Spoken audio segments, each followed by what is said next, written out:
What's up, guys? Welcome to another edition of PR Lunch Hour with me and my girl Tam. We are so excited to have you here today because we have an incredible guest and some very cool things to talk about. So, Tam, you want to bring her on? Yes. So for episode 2, let us introduce our amazing guest, Jenn Quader. She is the president and CEO of the Smart Agency, a top communications firm specializing in commercial real estate and financial services with a background in global communications. And this is even better, she started as a Broadway performer. So she brings a unique perspective to leadership and storytelling. She's a veteran communicator. She's worked with major brands like Fox, MGM, Ford, the list goes on. And she is passionate about human first leadership. And I feel like this is a lot, but this is amazing. She recently delivered a TEDx talk on resilience and co-host Resiliency, the podcast. Welcome, Jenn. Hey, Thank you, Jen. thank you. I'm honored to be here. Thank you so much. We're excited to have you. And I am so loving your energy. I love what you bring. I just want to ask you, is that how you are in your business life? Or is this just what you're giving us today? This is how I am in my business life. Now, look, I can be quite serious in business as needed. You know, I have these shoulder pads on for a reason. So I think business is quite serious, but I also think that you have to be who you are in business. So yes, I this is who I am. I bring a lot of energy, a lot of go, but I can pull it serious whenever I need to, because when it's time to talk numbers, it's time to talk numbers. Amen. Sorry, you're gonna get reaction from me today. I like all I hope everyone who's watching us live is watching Tam because her visible hand nonverbals are strong. Yes. Like, yes. That's what she Yes. Whew. Okay. So first, now you worked with a lot of brands. Love that your journey from Broadway performer to agency owner. We're gonna tap into that. But first, where we want to start today is we want to talk about this TED Talk. Wait, yay. TED Talk in Paris is it. When you said that initially, I was like, wait. My bad. TED Talk in Paris. Okay. Can we just start there? Like, take us through how that even happened and then explain like just what you discussed, resiliency, etc. And to add to that, though, I want to hear why resiliency is so important to you. Ooh, yes. Okay. Such good questions. I'm going to quickly say that the TEDx talk that I did, it was in Paris. It was at the American University of Paris, which is where I did my graduate school. And so it was kind of a kismet crossing of the stars that I had been working on this material in speech form. And then the opportunity came. So the message to PR people who may be listening is if you are someone who wants to speak, start speaking. I had already started doing some speeches and preparing. Now, moving into what is the talk and talking about resilience, look, there couldn't be a more important time for this. We all just went through January 2025. There have been fires. There has been a lot of difficulty that everyone has been facing. And so what we are seeing is that in the world, resilience is more and more important. And you can look at this through a lot of different lenses. I look at it a lot through the workforce lens. And I see that really women are very disproportionately affected by this because there has been a historical run up in the fact that women kind of go into the workforce and then pull back from the workforce. You can look at that as parenthood. You can look at that as any other reason. But there's a lot of up and, in and out is what I would say. And so my message in my TED Talk is confidently walking in the wrong direction, a CEO's guide to navigating change. And the biggest message there is that often what we have to do is walk right into our fear. We have to walk right into what doesn't feel right. It feels wrong, but we have to keep going in order to get to the other side and be in a career. Tam, you mentioned I started on the stage. I started on the Broadway stage singing and dancing and doing my things. And now I'm doing something very different. I got there by walking forward, not in a linear way. And so I think that's where resilience has to come in is we have to go, I don't see the next step, but I trust it's coming. I recently spoke at Reagan's was Comms Week out in Austin, and I was so surprised that a conference this big, girl, they started off with how important it is with this new administration coming in to be authentic and honest. I was surprised, more so because people are afraid of broaching the subject of politics, but they were very unafraid and put it out there. A room full of very diverse communications professionals. So my question to you is, how do you advise pros to enter into this new era of truth and um, faux truth? Girl, thoughtfully and in good heart.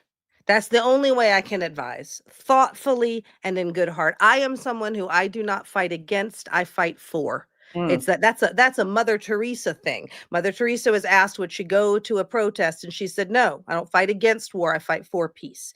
And so what I'd say is fight for. You keep fighting. You see that the words DEI have been struck from a vocabulary and then a new word has come in. Forgive me, I'm not remembering, but it's something like merit and something and something. Take those words and eat them. Eat them for breakfast. Come out here and keep talking. Keep showing me all of these wonderful, diverse communicators. We ain't going anywhere. And so I think we keep walking. It was a lot of talk about being much more not just fact based, but research and what was the word? Numbers. Like we have to stop being afraid of numbers. Also, I think that's one of the things that drives fear, right? So being able to interpret numbers, facts, research for people in a way that helps tell the story about why the truth that we're telling is so important, why the stories that we are telling should also implement fact, research, not just opinion, and all of those things. I don't know your thoughts on that. Amen. I think it's one of the biggest reasons that you can't be afraid of AI tools. So a Mm. lot of people, especially in PR, they're afraid of AI because they think it's coming for our jobs. It's not. It can't write like we can. Don't worry. So it can support us. And what's happening is the powers that be, if you will, anything that that's coming at you, they may have a ton more data.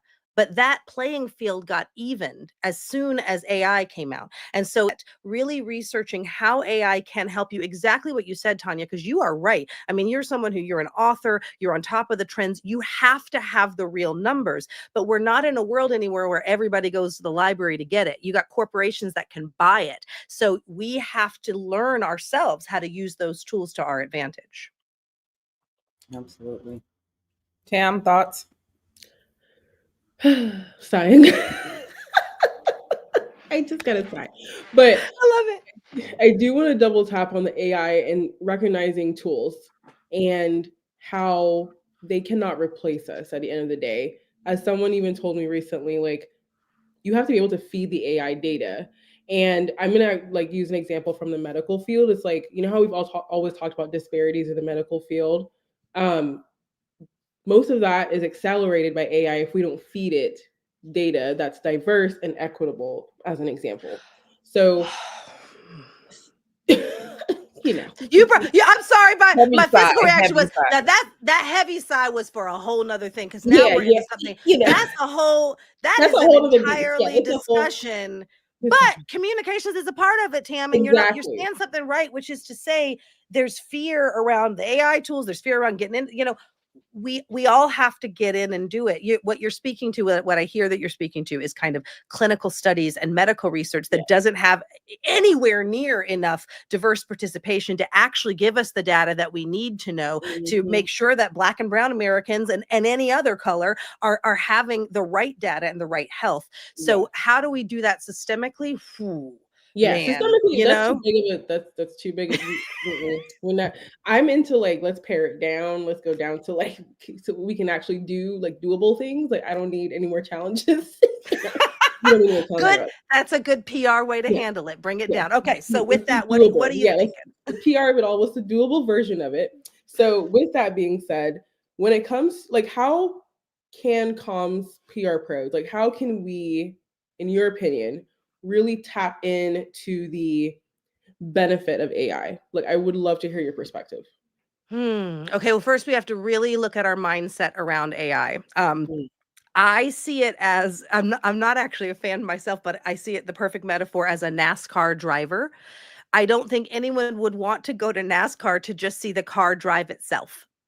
And I think Absolutely. that's what AI would be, if you wanna do that. So I think that, if you wanna become a NASCAR driver, you gotta learn how to drive the car. So you really do have to learn, how to do it. Now, the very first step in that is choosing your tool. AI is this word that if you haven't put your face in the pool very much yet, you're gonna just find out it's a million different tools. It is a capability that is being infused into all sorts of different tools. And so I think you have to make a decision. Are you going to be a chat GPT or a perplexity? What tool are you going to try? And then I think you really have to take courses or webinars or do research yourself to learn how to prompt well. If I'm a NASCAR driver, I got to learn how to press the gas a certain way and lean into a turn a certain Mhm. way. If I'm an AI tool operator, I've got to learn what prompts work and what don't. And some of that is instruction from the outside, the external, hey, I can get on a webinar, but a lot of it is also internal exploration,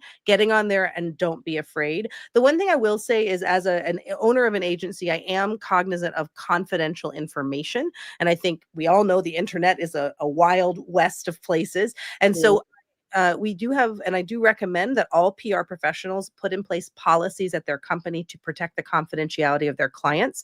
So, for example, we have rules at our company that no client names or specific client data can be fed into AI, but you can use descriptors. For example, we work with a lot of large scale developers. We might say, my client owns apartment communities, and then ask a question. So you're able to use the tool to assist your thinking, to support the data, as Tanya was saying, get more numbers. Really, frankly, chat gpt is just like a supercharged Google, to be honest. It's just a deeper way to research and find that information. So my advice really, Tam, is both look for some external instruction, but also dive in, make a decision and do it. Yeah. When it comes to tools, Tam, also, one of the things I've done before, I've taken a singular question or a thought and a question, and I put it into 5 different AI tools to Mhm. see the result. And then you can decide based on what it is you're trying to do, which one best suits your project or your launch or your strategy, because they don't even all operate the same. So it's really funny to me to hear people be so abrasive about AI or, have adverse reaction to it when they really haven't done the homework that it takes to determine even if it's something that can help you. So it cracks me up because Jen was talking about computer learning, basically, but we have half the country out here that don't learn. They just don't do the work to learn new things. And they get comfortable in their comfort of whatever job or the way that they do things and fail to evolve. And I think we get stuck in places like that. We're used to doing things a certain kind of way, or we found this one AI tool and we're just going to use that. If you look at 5 different ones, they don't all give you the same information. That's the other thing, computer learning. We got to still continue to invest in learning. Yeah, yeah, I agree. I think it's also too, um, I always call it the scarcity mindset. Like if you go into it, like back to what Jen was saying too, like if you go into it thinking like, oh my gosh, it's gonna replace me, like let me just not look at it, like you can't evolve because it something is still gonna move forward without you in a way. If that makes sense. Just It saying. makes it Hold makes on. beautiful sense. Yeah, Look, yeah. I call that the Hamilton. Have you guys seen the musical Hamilton? I have not seen the musical. Love the music. Oh, But okay, fantastic. It's worth seeing, even on Disney Plus. Still worth yes, seeing, really good. exactly. But there's a line in the end. We all know what happens in the end. I'm not spoiling anything, but there's a line in the end after Aaron Burr has killed Hamilton, and he sings a song, and he says, "The world was wide enough for both Hamilton and me." And I Mm, think we could say that for AI. I think we could say it for our PR competitors. I think we could say it for anything that stops us from, as Tanya said so beautifully, if we fail to evolve, mhm. we lose. That's the only time we lose, is if we fail to evolve. So I think that if we really put ourselves into learning, and like you said, Tanya, I think that's very important. Actually, at our agency, at the Smart Agency, our number one priority is beefing up our training and development. We already have a weekly commercial real estate school. We already have training and development, but we're going into 2025 saying, let's go deeper, because things are changing so fast. So I think it's really important that as PR professionals, we build training into our time. And often we don't do that because a lot of us run our businesses by billing hourly. And so there's kind of a thing where we're all trying to like pay rent and do our thing. And so we're always only focused on the work that brings that billable work, but we have to invest in ourselves first. That is what magnifies all the rest of it. I love that. Listen, I want to go back to your conversation about speaking and the TED Talk and running into fear. And I'm hoping that this is something that can help other PR pros or just people out there that are looking to be more of a public speaker.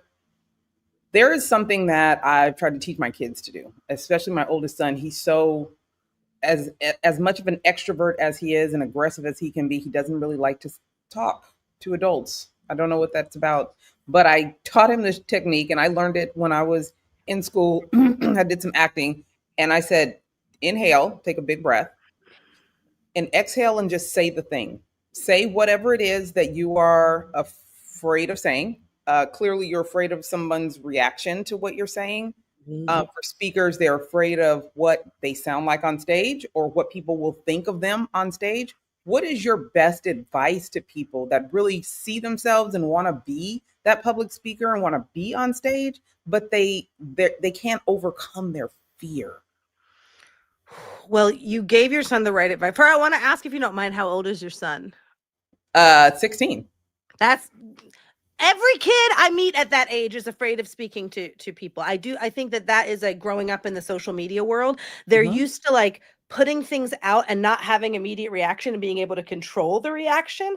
And so they don't like the having to be in the moment, And so I think that that's really interesting. The very first piece of advice is exactly what you said, Tanya. It's about breathing. So even I'll coach, like we put on an investor conferences for some of our clients, and then a lot of times new team members will be up speaking in front of the investors, and they're nervous. And every time I will tell them, take 3 deep breaths, because the 3, there's a magical thing with the number 3, but also it allows you to really get centered. That first breath, it might be a little shallow. It might be something, but the second breath really gets you there. And by the third, you're there. And I think that the next thing I would tell them is learn where to look. I think that's the most important thing. I think most people, when they get on stage, they don't know where to look. And that throws you. You don't understand how much you're in your body and you don't know what to do. And so as an actor, I was always taught to look just above the eye line of your audience. And so it feels like you're looking at the audience, but I always tell people, don't look at the audience unless you are like a glutton for it, unless you're Anthony Robbins. You know what I mean? Like you're gonna get lost. So look just above their heads, and then that really does help. And then my last thing is, I really, again, if I'm coaching them, I teach them to practice standing still. That's hard, but is good. There's so much strength in being able to stand still. I love that. Great advice. Great advice. When you did your TED Talk, were you at all nervous? Like, do people that are professionals, I know the answer to this, but I want you to tell the people, were you nervous? And how did you move forward? Was it with your own advice? Because oftentimes PR people don't even take their own advice, but I digress. Girl, why you got to call me out? No, I don't take my own advice on a lot of things, but actually this I did. I was nervous. I wasn't nervous that morning or anything. That's the thing. I think once you're a professional, I think when you are not a professional speaker or you haven't done it a lot, you might be nervous the days leading up to it and the day of. I did not feel that leading up to it, but mine always happens right before I go on. And I think that's what's really important for any professional speaker to know. I think most humans, your body, you start breathing more shallow. You feel that sweat starting to come. You start to feel like, wait, was this jacket was it tight a minute ago? So, and all of that is about breath. And so, yes, the answer is I took my 3 deep breaths and I looked just above everybody's eyes. I risked it once, and I looked in someone's eyes once, and it was okay. But again, I think that I even remember during the speech, it was so interesting because you only have 15 minutes, and it's very like technical and very specific, and they have everything around, and it's the middle of my speech, and it starts to rain in Paris, which is so rare, and you start to hear it, and everyone kind of starts looking up. And I remember this moment where I'm like, Jen, don't you get distracted. You know what I mean? Just because they're all looking up, you keep giving your speech. So that's part of that acting training you probably did too, Tanya, where the other thing is kind of being able to be present without actually reacting to it, staying in character, if you will, being able to keep going, but not ignoring the fact that they're all looking up that it's raining, just kind of allowing that in and continuing. I love that. We have a question, but before I get to this question, and thank you, Abdul, for that. You are in real estate. There are a lot of real estate professionals that don't feel like they need PR, that don't understand how to utilize PR in their business. Marketing, of course, everybody understands marketing. That's you telling other people how amazing you are, you telling other people how great these homes are that you sold, but they don't recognize how important it is to have great PR around their business. So, 2 questions here for you. One, especially because shining a light on your good work sometimes requires you to I would say maybe expose some personal information from clients, especially if you're showing their homes and things of that nature. And I know how important it is for you to protect privacy. So, what is advice from you to other PR professionals that don't recognize how important it is to have PR and how to do it in a way that does not expose their clients? Ooh, that is a great question, because a lot of company owners, real estate or not, but certainly in real estate and very much in the higher commercial real estate area, they are very protective of their secret sauce, and they're afraid that if somebody sees, them in the press, they'll go after their client, or XYZ will happen. So how I think what I hear in the question, Tanya, is kind of how do we as PR people counsel around that? Mhm. In the big picture, I would want to ask, like, what's the legacy you want for your company, right? A lot of in my industry, in commercial real estate, a lot of companies are quite quiet because there can be a lot of pushback against big developments and things like that. And so in those cases, that's why you have to be a thoughtful publicist. You don't want to just put someone in the news every single day if they're building something that needs a lot of public discourse and a lot of public consensus. You want to be thoughtful about when it goes in and how it messages. So I'd say you want to look at the larger benefit to the legacy of the company. I'd want to ask them, how are you doing in hiring? How are you doing in team retention? How are you doing in those things? Because often the press credibility supports not only the business operations, like the actual products and service, whatever the company sells, but it actually supports their own brand, how they can attract people, how they can grow. And I think we're in this world today in 2025 where people are in the office, out of the office, moving all over the place. We need a stickiness, if you will, to bring us back to what is this company, and press is a huge way to do that. A big part of that is also that press lives on and on. Marketing is one thing. Marketing is on it's on your website, it's in your emails, but press, you get a New York Times article, it's in the archives forever. So it's a lot almost like a Hansel and Gretel kind of planting seeds. Press is really planting seeds that will let your company become bigger and become stronger as it grows. Love that. Thank you for sharing that. Of I got course. somebody I need to share that with, but let's go ahead and get to Abdul's question, which is, what is hypoethical digital PR? What Say what that is one. that to you? Say it one more time. Hypoethical digital PR campaigns. What are they? Hypoethical. Well, I don't know what he means by hypo. I'm gonna be I honest. think you meant hypothetical. I think so. Ethical PR. Well, if we want to talk about ethical PR, let's get into talking about ethical PR. Yeah. And because one of the things that I put in my little thing is, now I know zero, this much, Abdul and everyone else. I know zero about the celebrity world. That is not my world. That is not like I don't work in that world. But I think that a perfect example of a non-ethical digital campaign is this Blake Lively and Justin Baldoni insanity that has blown up the world. And this is what I'm saying, like, I don't even care, but I do, right? Like it's not that I'm in the movie world or any of that, but here's why I care. Because I read that New York Times expose, and man, good job to the guys that secured that. Like, I know they're in a legal battle and all that, but like that told a story.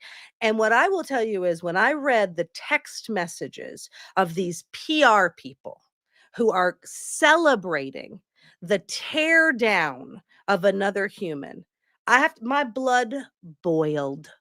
It boiled. I got on my team call on Monday morning and I was like, do you guys know about this? And none of them knew about it. And I was like, we are ethical in everything we do. I'm literally telling my whole team this. So my comment on that, Abdul, is there a way to ethically do a digital campaign? Yes, I think there is. I think that how you run a campaign is all about how you set goals. And, we had a client once that said, hey, we want to do an ad that talks about how our rates are better than this other bank, this other bank. And why attack the other bank? Let's just show them what your rates can give them in their life. So I think the answer to it is you have to look at what are the objectives. And if the objectives are negative, if the objectives are tearing down another company, listen, there is a law that goes beyond American law. It goes beyond any law, and it is the law of karma. And that's a real universal law. And I think that when you are going after someone like that, it's just I can't believe it. So what I would say is we as PR people, we have to in our own selves, we have to abide by a set of ethics. I know we're not doctors, but I feel like we are the do no harm kind of people. PR people do have a bad rap in a lot of cases. They are pulled in to clean up messes. They are pulled in to be the mouthpiece of yuck in some cases. And I think that's pretty yucky. So what I'd say is I think we have to examine the types of companies we're running. I think we have to examine the types of companies we're going to work for. And if you're being asked to work on something and it is evil, don't do evil things. I think, and really quick to follow up on his question, we were talking about AI when he put this in. So I think it also has to do a lot with more AI driven PR in this digital world. So, like the metaverse, virtual reality, and looking at the future of the complexity of public relations in conjunction with AI. I'm almost thinking, because we were talking about that is what he's talking about. And we have seen how the deep fake works. We saw when Drake and Kendrick Lamar was beefing, and he did that little virtual of Tupac and things of that nature. So I'm not sure if you're still watching, Abdul, but are you speaking more about the future of PR and how we actually utilize AI in being able to, because I think it's great when we have it to come up with pictures, images, because everything we do needs to have images, pictures, video. We're in that world. Yes, now we have to have visuals with everything. So maybe that is a conversation in how we do intertwine the capabilities of AI with the work that we do. What are your thoughts on that, both of you? So I have a thought though, I'm not on AI, but to continue the thread from from Jen, which is another thing that I've experienced this and seen it. So I'm going to make a point to call it out, which is if you are doing a campaign, also don't just do things just so you can get a link. So we all know this, but there's an underbelly of like you can also donate. Like we're in the world of like, where did you donate? Who did you donate to? Like I want to know. And I do think a good thing about that, when we're talking about ethical PR, is that you want to make sure that you are actually donating to a cause that you can stand behind. And stand, not more than 1 year, people. Yeah. Like stand Well, by.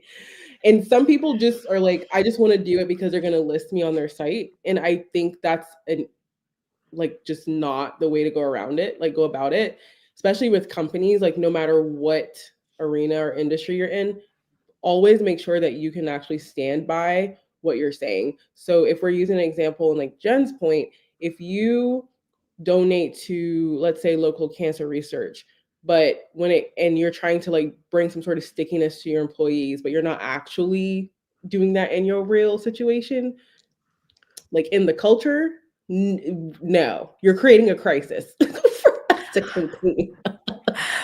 well, and frankly, that is so well said, Tam, because it actually really brings together what Tanya was saying in the fact that whether it is your pure intention of going to pitch that thing, or whether you are using AI to generate an image or do anything, at the end of the day, what we're all talking about is the complexity of truth.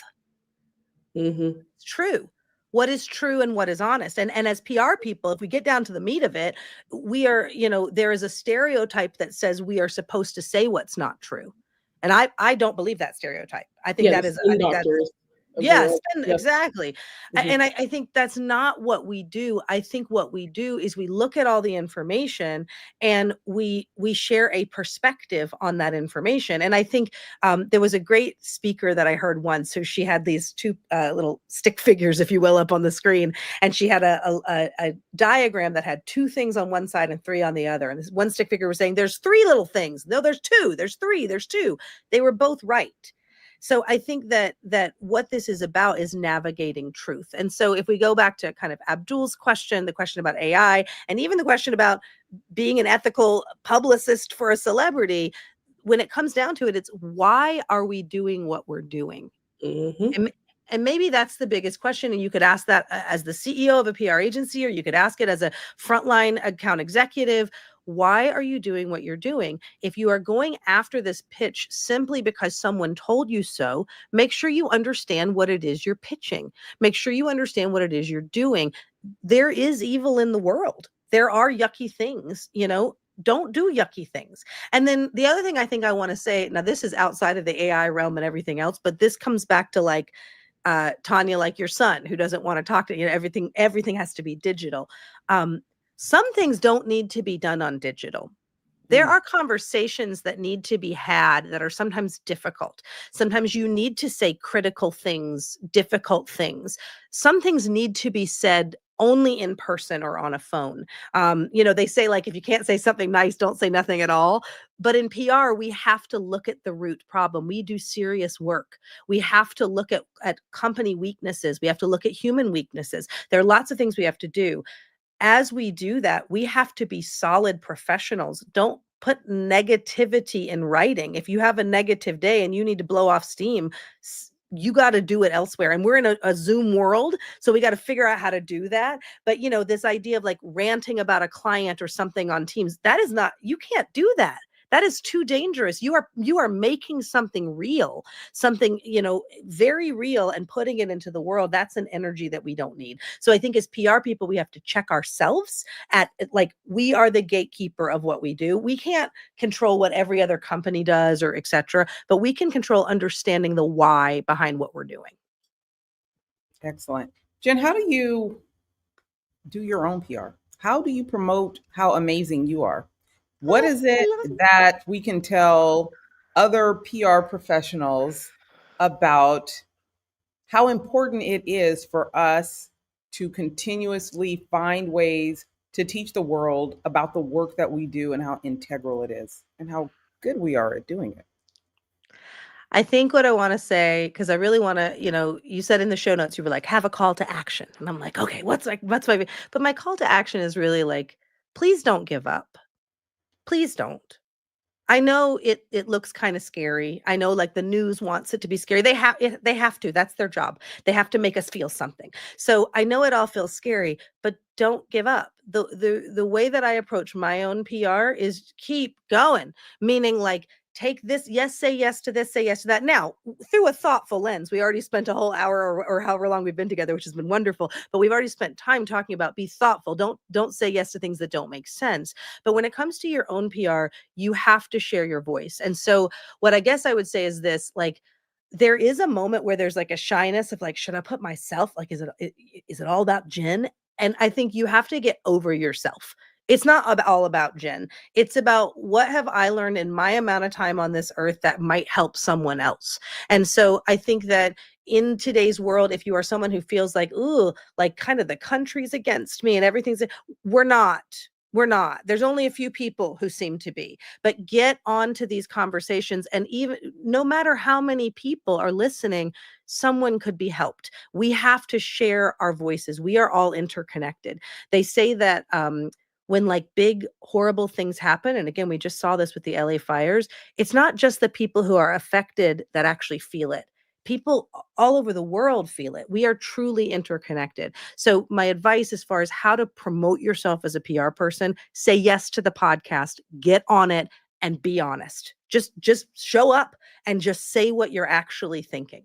And so that really is the best thing we can do for ourselves in 2025 is keep showing up. And I am so grateful to you both, Tanya and Tam. You guys are just, you're showing up and you're bringing a new offering with this live format. You know, it's brave and it really is really important. And I really support this. I would love to send you guests or anything else I can do to help you, because these conversations are what change the world. It's not actually the big stuff. It's the small stuff. Jenn, you are such a ball of knowledge and confidence and energy. And please tell the people, have you ever suffered from imposter syndrome? Girl, yes. Hell yes. All the time. Yes. Come on, talk us through this. Please. Well, sometimes I think like, oh, well, what am I, this little silly girl who's going to go in and tell these men what they need to do? You know, yes, of course. Of course. Yes, I am. That's right. Yes, of course I do. I think very much so. I spend a lot of time beating myself up. I actually think it's really important to name your inner critic. That's something that I tell anybody that I can. I tell them, name your inner critic. So I have an inner critic. Her name is Nancy, and she's very mean. And she yells at me all the time because I don't have a business degree. I have a global communications degree. I have a journalism degree, and I'm running this company, but she yells at me and she tells me, like, you don't know what you're doing. How in the world could you know how to run this? And so what I have learned with her is you can't tell her to shut up because she's part of who you are. So you just have to tell her, like, Nancy, do you think maybe you need a nap? Maybe you're a little tired. You want a little cookie? Maybe a little cookie. Yeah, you got. So she's almost like a little puppy that has gotten scared by something, and you just need to remind her, like, baby, we've worked in Excel sheets before. We know what we're doing. So a lot of times it's about parenting that own inner child that's trying to tell you don't know. Because yes, ma'am, yes, I can run my business, of course, and y'all can too. Of course we can. We just have to keep showing up. Can we give Nancy a little wine, maybe some vino? Yes, girl. Yes. She needs some vino and a foot massage is what she needs. Yeah. About 48 hours. Bless her. Ooh. Somebody draw her a bath. Yes. Listen, if you will learn this as you hang around us. Okay. Tanya and wine. Hand in hand, baby. Hand in hand. Girl, I got both ears. Don't play with me. I got both. 1, 2, 3, 4. So next podcast is PR happy hour. That's what I'm hearing. You know what? That's actually not a bad idea. It's not a bad idea. That's a great idea. I have another question for you before we let you out of here, Jenn. And this is, for all of our PR professionals out there, we go through ebbs and flows. Tell us about the ebbs and flows you've been through in your business, and how do you keep going? Hula, girl. How do you keep going? I had to go bleh because there are ebbs and flows. The biggest ebbs and flows, I think, are, clients coming and going, people coming and going. It's hard, especially when you're a younger agency owner. Often for the first couple of years, it felt very personal when somebody left the agency. I was like, oh no, I didn't create an environment that worked well for them. I had to really learn, like, no, people have their own paths. So I think that, I've lost my train of thought now. I've got myself thinking about all the people changing. But no, let me get back to ebbs and flows. So what happens is people change, clients change, money goes up and down. That's just kind of the nature of business. And so what has really helped me, and it has helped my team, and I started this just a couple of years ago, and I remind them all the time, and I now hear them say it. I say, we are an ocean. We are an ocean. The ocean never stops moving.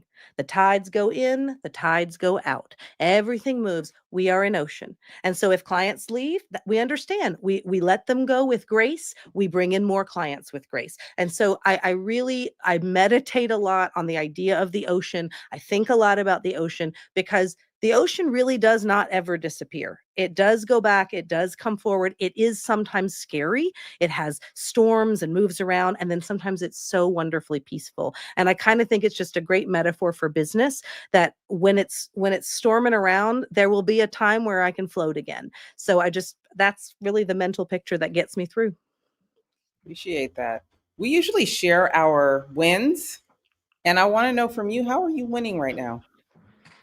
Oh, well, I'm mostly winning because I am on this podcast with Tanya and Tam. I mean, for real. Like I love the fact that I am speaking with strong, beautiful PR women who are out sharing their voices. That's a major win for me. I put on my I have a bulletin board I'm pointing at over here. And I put on here, like, the reason I wake up every morning is to empower the next generation of confident communicators so they can achieve their hopes and dreams in life. So I'm winning by doing this and being able to help, hopefully, anyone in your audience, if they're hoping to achieve something or they're worried about something, that maybe they can let that go and see, PR is a really, really rewarding and gratifying career. It is a stressful career. A lot of careers are stressful. Being a nurse is stressful. Being a police officer is stressful. There's a lot of careers that are stressful. This is a very rewarding career. It's a career that's going to become only more important. We have a whole generation of people who've learned how to communicate only one way. We have to marry that with a generation of business people who only know how to communicate their way. So we are so important. We are interpreters for this world. So don't give up hope. Give yourself some wine, some vino, and a bath, and get on back at it on Monday. That's my advice. That's my win. Hey, Tam, how are you winning these days? I've just been like, I've been the congregation. Strong J, baby. Yeah, she's just like, hey. First of all, I'm winning because, as Tanya knows, I always say I'm a multi-hyphenate brand builder. I at least got comfortable saying it recently. And so I'm winning because we got to chat with you. And I love in real time meeting multi-hyphenate women. So let's start there. So super empowered by your conversation. Secondly, this is more personal, but I am officially a U.S. citizen now. I am officially, yes, I don't know if I ever shared this on here. Congratulations! Thank you. It's almost a 19-year situation. That's another thing for another day. I got my passport and I'm registered to vote. I think that's big. It's huge for me. It's like a full circle moment. And I feel like right now, I was reminded yesterday, and you're talking about having like in-person conversations. Listen, we are aligned. Okay, we are aligned because I literally have been telling people in person, like, we need to start having more of these conversations offline. I think a lot of what's happening is like social media is no longer the space. A lot of us grew up thinking like, oh my gosh, just put it out there and walk away. No, we need to like start having this like in person, like, you got to face me, I'll face you. We have this conversation, we have a discussion. And so I feel more empowered to share that, like, hey, this was a 19-year journey. I've done this. I kept promises to myself, and it's a huge win.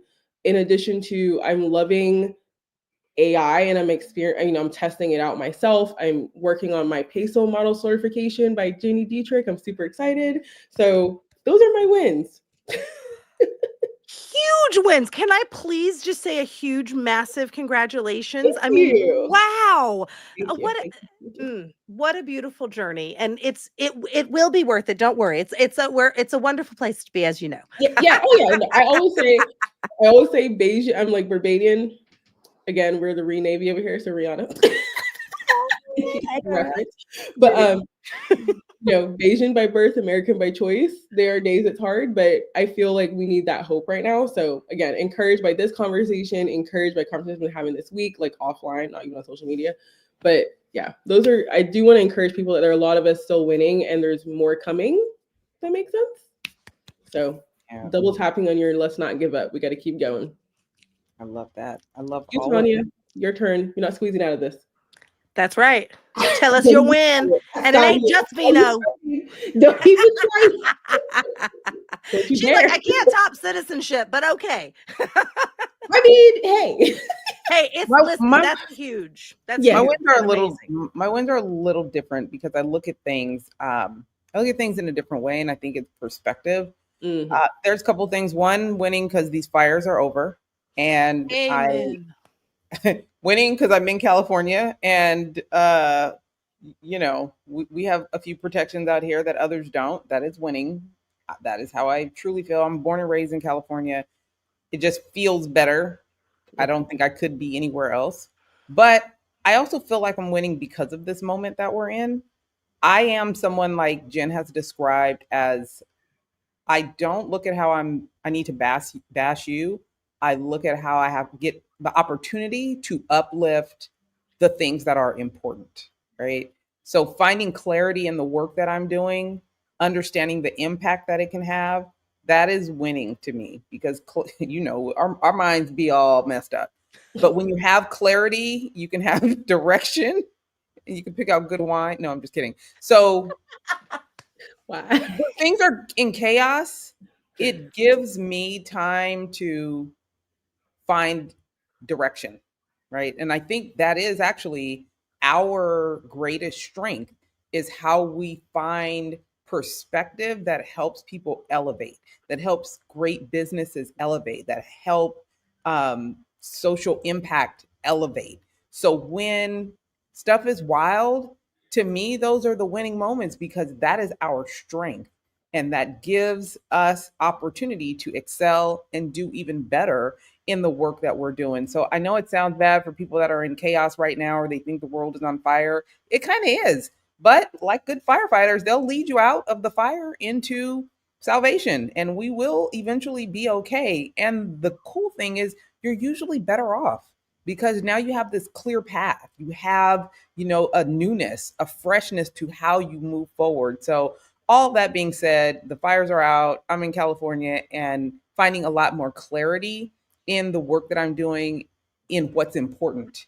We get to decide that. And I think that's the cool thing about being business owners is you really get to direct the ship, right? You get to make the decision. You also get to decide who you don't want to work with.